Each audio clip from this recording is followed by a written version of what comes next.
5, 4, 3, 2, 1. Que a paz de Jesus e o amor de Maria possam permanecer conosco. Bem, meus amigos, conforme nos foi solicitado, estudaremos com vocês hoje o capítulo 8 do Evangelho segundo o Espiritismo, capítulo este que Kardec deu o título de Bem-aventurados os que têm puro o coração. Especificamente, o tópico a ser estudado é verdadeira pureza, mãos não lavadas. E o tópico, originalmente, é composto de 3 itens, do 8 ao 10.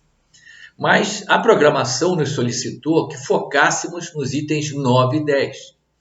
Acreditamos que isso não represente nenhum tipo de perda significativa, porque, como nós conhecemos, a maior parte dos capítulos do Evangelho segundo o Espiritismo, ele é formatado a partir do início.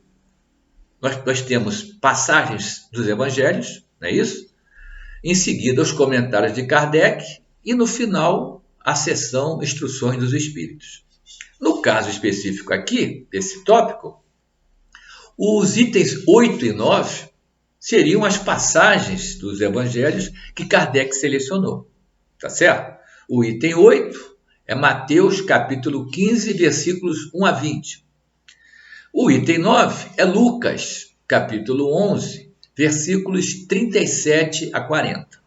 E o item 10 seriam, então, os comentários do codificador. Então, mais tarde, vocês tendo acesso a esse capítulo 8 do Evangelho segundo o Espiritismo, se quiserem chegar lá no item 8 e comparar com o item 9, que iremos estudar logo agora em seguida, vocês irão verificar que não existe nenhuma diferença de importância, de uma passagem para outra. Especialmente por quê?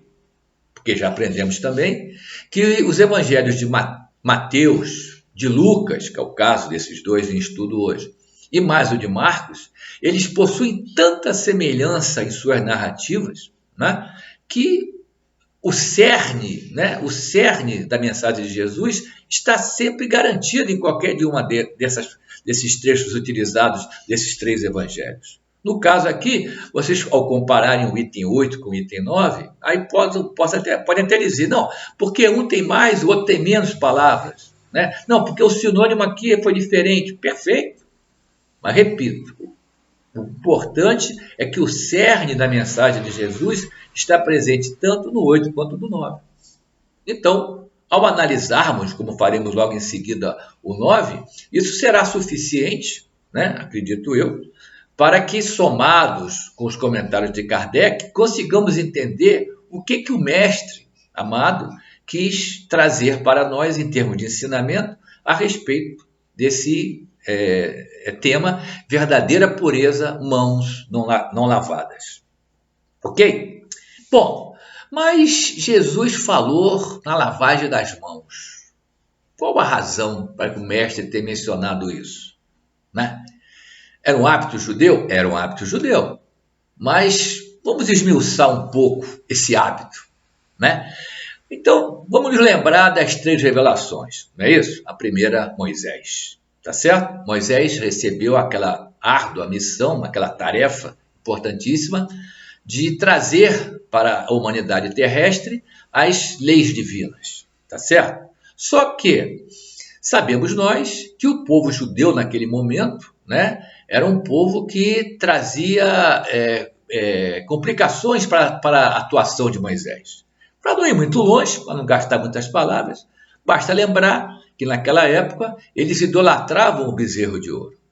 Então Moisés teve que criar uma lei civil, ficou conhecida como uma lei mosaica, tá certo? Para que ele conseguisse implementar as leis divinas. Então a lei civil, sempre lembrando que a lei divina é aquela imutável. A lei civil, no caso a lei de Moisés, ela vai se modificando de acordo com os tempos, de acordo com o progresso da humanidade. Tá certo?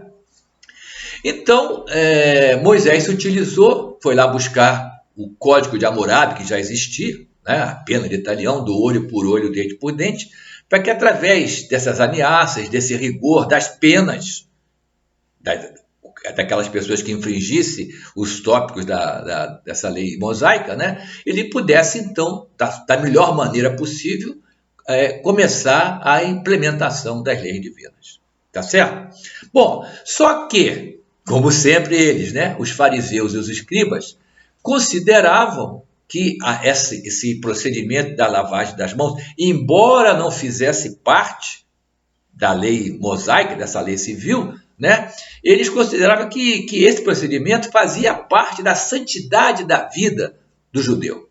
Tá certo? Então aquilo se tornou o ritual obrigatório, com vários regulamentos. Né? E interessante que envolvia a lavagem das mãos não só antes, assim como depois e também mesmo durante as refeições. E se você pesquisar, você vai ver que não era uma lavagem, simplesmente lavagem. Tinha todo um procedimento que as mãos eram imersas no recipiente para que então elas pudessem ser consideradas lavadas. E aí entra um outro conceito. Não era exatamente lavada, mas as mãos pudessem ser consideradas como estivessem puras. Né? Porque, para isso era de conversa, a água tinha que ser pura, entre aspas. Tá certo? E os utensílios utilizados nesse processo também tinham que estar cerimonialmente limpos. Tá certo? Também entre aspas.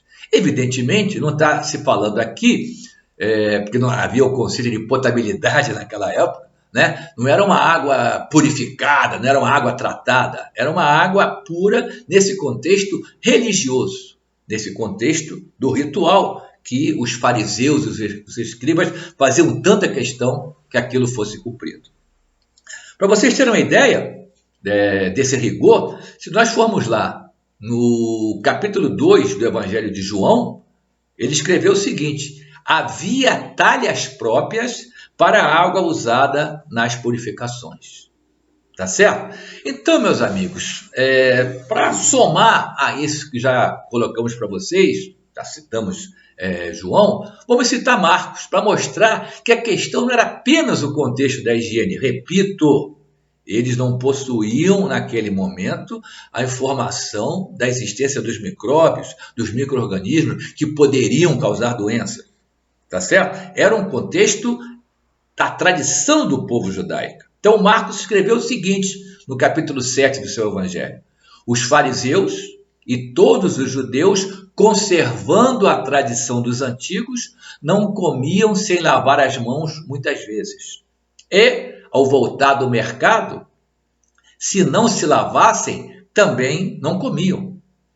E acrescentou o evangelista: e muitas outras coisas havia que receberam para observar, como lavar os copos e os jarros, e os vasos de metal e as camas. Então era todo um procedimento, né, que a gente tem que afirmar isso, que esses procedimentos descritos agora, por exemplo, por Marcos, serviram para evitar muitas enfermidades, muitas infecções, né? E, consequentemente, muitos óbitos, porque não existiam os agentes antimicrobianos naquela época, tá certo? Mas, repito, a questão era a tradição. Esta era uma lei transmitida verbalmente pelos anciãos do povo judeu, né? Que depois, então, a posteriori, veio fazer parte do setor de purificações do Código de Leis Israelitas, que é conhecido, foi chamado de Mishnah.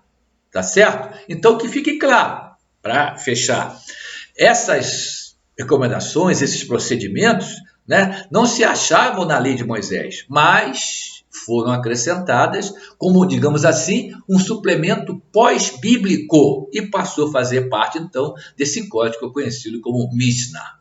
Ok, meus amigos? Só para fechar, então, essa explicação, vale, então, ressaltar alguém que me é muito caro, né? Microbiologista que sou, que é o cientista francês Louis Pasteur. Ele, mais ou menos na mesma época em que a codificação aportou no planeta, ou seja, na segunda metade do século XIX, ele comprovou, através de um experimento que todos nós estudamos nos bancos escolares, a existência, então, de seres que digamos assim, comprometiam a qualidade, né? Comprometiam a higiene, né? Não existia naquela época a palavra, mas comprometiam a qualidade sanitária do que aquilo que ia ser comido, aquilo que ia ser ingerido.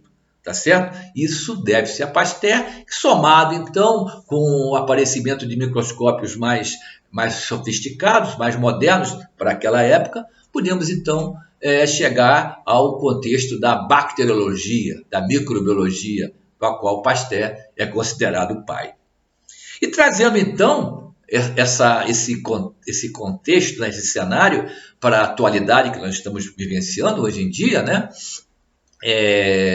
em que é preconizado a lavagem das mãos numa frequência repetida, né, pelas causas que todos vocês já conhecem, diante dessa pandemia que estamos vivenciando. Se você considerar o contexto hospitalar, todo hospital, né, tem uma comissão de controle de infecção hospitalar, que é composta, evidentemente, de vários requisitos, porque quando você fala de hospital, tem N coisas envolvidas, né? N cuidados que precisam ser tomados, né? Mas o cuidado que os judeus praticavam, embora sem saber por quê, é esse que hoje em dia está em voga, né? O cuidado é esse, lavar as mãos com frequência, né? Evidentemente, se puder utilizar aqueles recursos adicionais, ótimo. Mas o simples lavar das mãos acarreta uma segurança em termos sanitários inigualável para as condições, especialmente que o nosso povo, né, dispõe atualmente. Ok, meus amigos? Bom, mas vamos partir então para os itens do tópico programado para hoje, né? O item 9 eu já mencionei a vocês que trata-se de um trecho do Evangelho de Lucas. E olha só o que o evangelista narrou. Enquanto ele falava, ele quem? Claro, Jesus. Um fariseu lhe pediu que fosse jantar em sua companhia. Jesus foi e sentou-se à mesa. O fariseu, evidentemente, não fez aquilo por acaso, né? Queria pegar alguma falha de Jesus. O fariseu, então, entrou a dizer consigo mesmo, relata o Lucas, por que não lavou ele as mãos antes de jantar, antes de comer, né? Só que Jesus, evidentemente, o ser mais presente, o ser mais perfeito que já cruzou nesse planeta, como sabemos, captou aquele pensamento e disse ao fariseu, vós outros fariseus, pondes grandes cuidado em limpar o exterior do copo e do prato. Entretanto, o mestre foi na ferida. O interior dos vossos corações está cheio de rapinas, ou seja, de desvios, e de iniquidades, ou seja, de injustiças. Insensatos que sois, disse o mestre.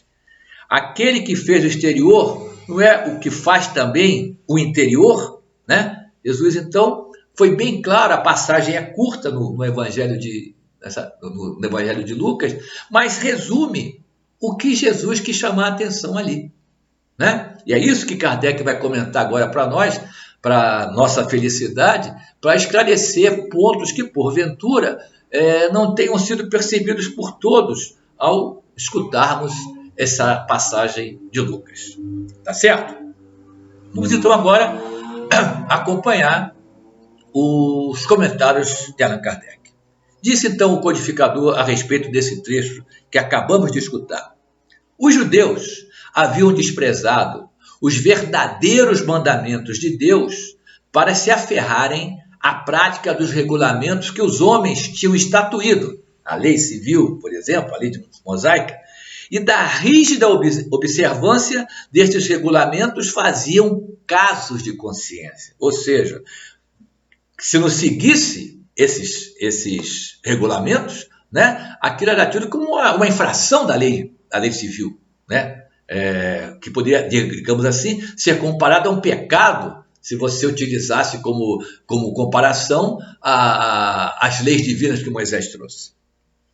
E aí Kardec faz uma observação com uma expressão que acredito que muitos de nós já a escutamos, já a utilizamos. Disse ele o seguinte, a a respeito desse conteúdo aqui do primeiro parágrafo. A essência, muito simples, acabara por desaparecer debaixo da complicação da forma. Ou seja, o que Kardec está dizendo? Evidentemente, o que devia prevalecer sempre? A essência, né? E não a forma. E qual seria a essência desse contexto aqui, desse trecho que estamos estudando, do raciocínio de Kardec? A essência qual seria? Era Jesus curar, era Jesus fazer o bem, né? E qual seria a forma? Né? E aí eu vou ter que me utilizar de um outro trecho do Evangelho de Lucas, é o capítulo 6, né?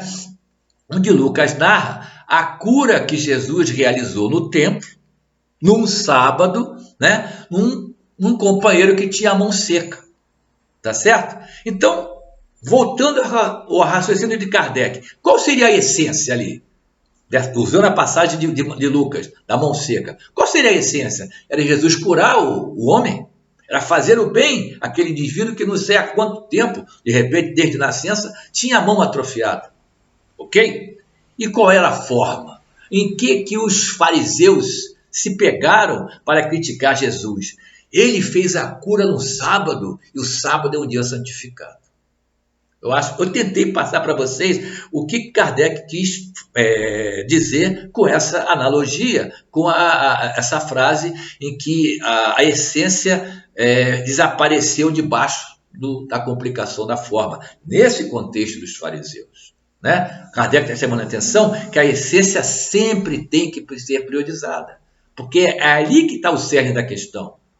Perfeito? Se era, dentro do contexto dessa passagem de Lucas, do capítulo 6, se era ou não sábado, se era ou não um dia santificado, Jesus estava fazendo bem, estava fazendo uma cura, estava dando vida à mão daquele indivíduo que não sei há quanto tempo estava atrofiado. Tá certo? Bom, mas continua o codificador, disse mais ele.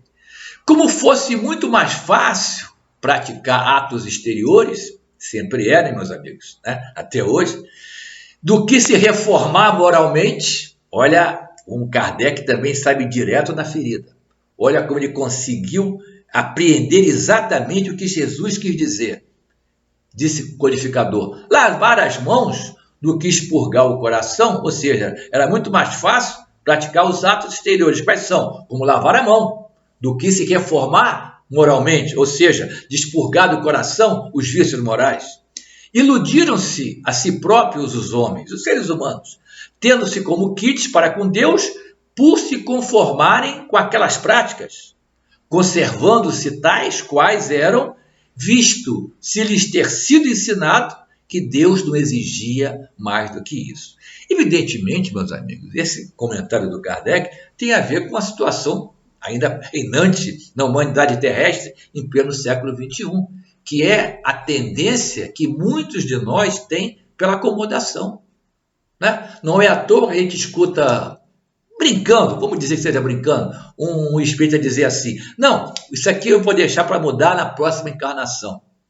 Isso é se acomodar. Tá certo? Então Kardec chama a atenção em que os próprios judeus, né, diante daqueles rituais criados, do valor que se dava às tradições, deixaram de lado o cerne das lições de Jesus, o cerne das leis divinas. Tá certo? E a parte final desse parágrafo traz um outro ponto que deve ser mencionado, né? Visto se lhes ter sido ensinado que Deus não exigia mais do que isso. Isso demonstra o quê? A responsabilidade daqueles que têm a função de doutrinar os outros companheiros de caminhada, né? Nas diferentes religiões que a gente conhece, né? A responsabilidade é sempre a mesma. Você, quando está dando um exemplo, você está se colocando como um porta-voz do ensinamento, você tem que saber qual é o ensinamento que você está trazendo. Né? É esse o foco que Kardec apresenta nessa partezinha final desse parágrafo. E no parágrafo seguinte, aí vocês vão ver que tem um crossover, né? do item 9, esse que estamos estudando de Lucas, com o item 8 de Mateus, porque Kardec vai dizer o seguinte, Daí o haver dito o profeta: é em vão que este povo me honra de lábios, ensinando máximas e ordenações humanas. Isso está citado por Mateus, naquele trecho que corresponde ao item 8. Mas quando ele se refere ao profeta, como Kardec também se referiu aqui, ele está fazendo menção a Isaías. Isaías, lá no capítulo 29, né, no Antigo Testamento, ele tem um trecho que, em outras palavras, diz exatamente isso aqui, que Jesus citou e Mateus registrou no que corresponde ao item 8 desse capítulo 8. Ok? Bom, mas segue Kardec sem fugir do alvo. Né? Disse ele ainda: verificou-se o mesmo, né, com a doutrina moral do Cristo, que acabou por ser atirada para um segundo plano, donde resulta que muitos cristãos, aí não são só os judeus, olha só, donde resulta que muitos cristãos, né, nós outros, a exemplo dos antigos judeus, consideram mais garantida a salvação por meio das práticas exteriores do que pelas da moral, né? Então observem que acabou sobrando para nós. Eu falei há pouco na tendência do ser humano ainda em se acomodar. Acrescentou Kardec: é a esses acréscimos feitos pelos homens, a lei de Deus, que Jesus alude quando diz também uma outra frase de Jesus, lá do item 8, do trecho de Mateus: arrancada será toda a planta que meu Pai Celestial não plantou. Em outras palavras, meus amigos, como eu falei no início, a lei civil, no caso a lei mosaica, ela muda, ela varia. Agora a lei de Deus é imutável, isso nós temos certeza. Acrescenta Kardec: o objetivo da religião é conduzir a Deus o homem. Ora, diz ele, este, né, o homem, o ser humano, não chega a Deus senão quando se torna perfeito. Logo, toda religião que não torna melhor o homem não alcança o seu objetivo, lógico. Né? Isso não requer comentários adicionais. Quem acrescenta é o próprio codificador. Bom, toda aquela religião em que o homem julgue poder apoiar-se para fazer o mal, ou é falsa ou está falseada em seu princípio, em sua base, em seu fundamento. Tal o resultado que dão aquelas, olha só de novo, em que a forma sobreleva, sobrepuja a essência, o mesmo contexto que comentamos lá atrás. E entrando na parte final dos comentários de Kardec, ele acrescenta: nula é a crença na eficácia dos sinais exteriores se esses sinais não obstaculiza, né, não impede a que se cometam assassínios, adultérios, espoliações, que se levantem calúnias, que se causem danos ao próximo, seja no que for. E aí, num foco extremamente atual, Kardec diz no parágrafo seguinte: semelhantes religiões fazem supersticiosos, hipócritas, fanáticos, não porém homens de bem. E aí a gente lembra dos nossos irmãos que se utilizam de atentados terroristas, não é isso? Para, segundo eles, divulgarem a palavra da divindade, né? E vem à mente os nossos irmãos daquele Estado Islâmico, né? Pelos quais nós precisamos também fazer preces por eles, porque eles se endividaram gravemente nessa atual experiência física com esse tipo de comportamento que Kardec situa nesse trecho aí, que é da segunda metade do século XIX. E conclui o codificador: não basta que se tenham as aparências da pureza. Acima de tudo, é preciso ter a pureza do coração. Ou seja, mostrando aquilo que foi o cerne do comentário do Kardec, né? As práticas exteriores não levam a nada. E para reforçar isso que Kardec disse, para encerrar aqui, nós temos o nosso benfeitor Emmanuel, através do Chico Xavier, na lição 97 de Vinha de Luz. Disse o codificador que casa com esse contexto aqui da pureza do coração. E diz: indispensável cuidar do coração, como fonte emissora do verbo, para que não percamos a harmonia necessária à nossa própria felicidade. Meus amigos, faltam 5 minutinhos.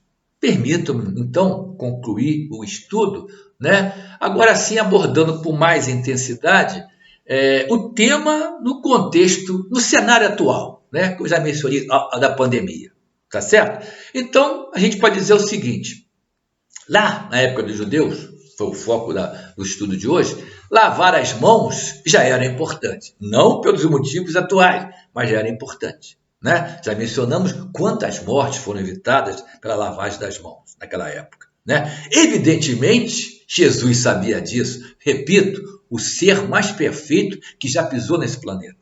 Então, ele sabia da necessidade de se higienizar as mãos para evitar o contágio com agentes contaminantes.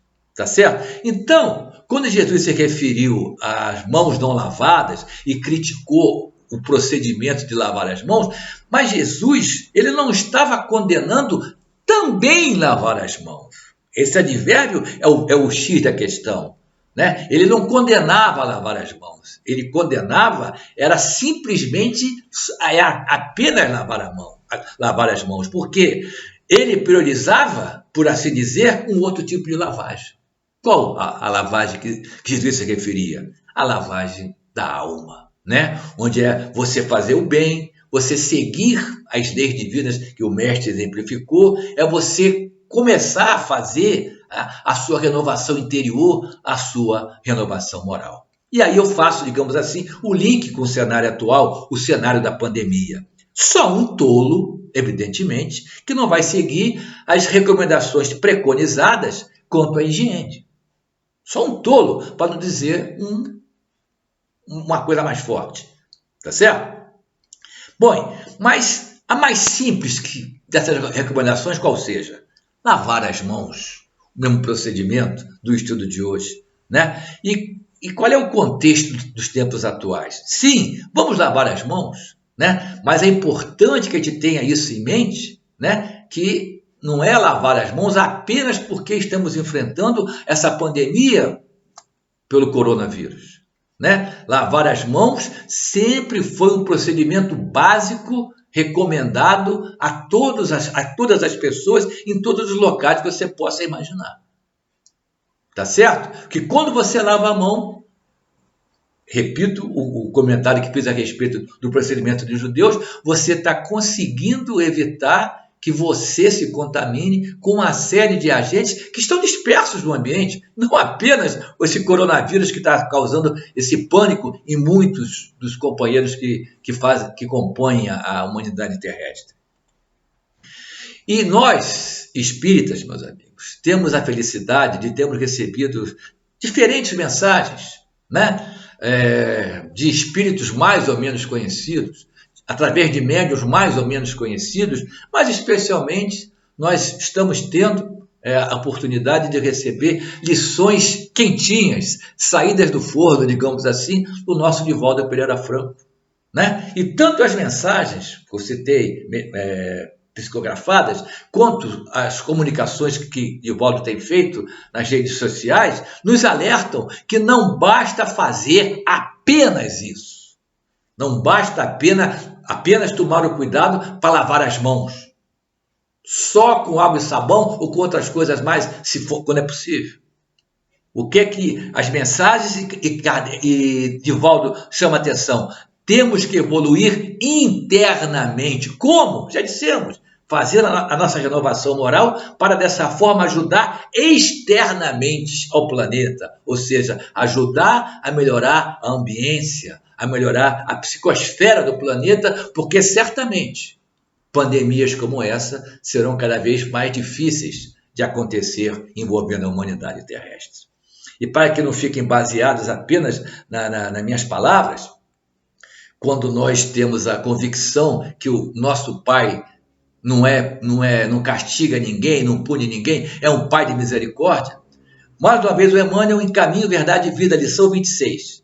Não temamos, pois, o que possamos vir a padecer. Deus é Pai magnânimo e justo. Um Pai não distribui padecimentos. Ele dá corrigendas e toda corrigenda aperfeiçoa. Que seja esse o pensamento que possa nortear nossa mente, porque estaremos fazendo aquilo que eu comentei ali, nos mudando internamente para mudar externamente o planeta. Então, meus amigos, concluindo, lavemos sim as nossas mãos com tudo que tivermos direitos. Aqueles que podem, que usem os álcool 70, sob a forma líquida, sob a forma de gel, beleza. Quem não puder, lavem as mãos com água e sabão.